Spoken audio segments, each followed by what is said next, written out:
மகாராஷ்டிர மாநிலம் ரத்னகிரி மாவட்டம் கோத்லு கிராமத்தில் கிருஷ்ணராவ் கோகலே சத்யபாமா தம்பதியின் மகனாக 1866 இதே நாளில் பிறந்தவர் கோபாலகிருஷ்ண கோகலே. இவர் சிறு வயதிலேயே தந்தையை இழந்து அண்ணன் கோவிந்தராவிடம் வளர்ந்தார். கோலாப்பூர் ராஜாராம் பள்ளி, மும்பை எல்பின்ஸ்டோன் கல்லூரிகளில் படித்தார். 1889 காங்கிரஸில் இணைந்தார்.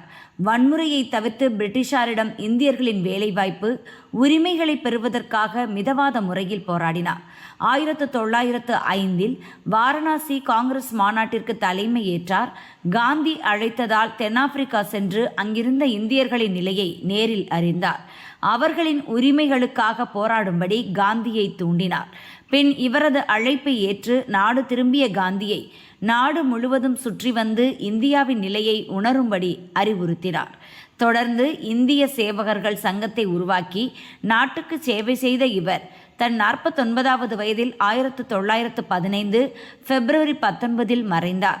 காந்திஜியின் அரசியல் குரு பிறந்த தினம் இன்று. இதே நாளில் அன்று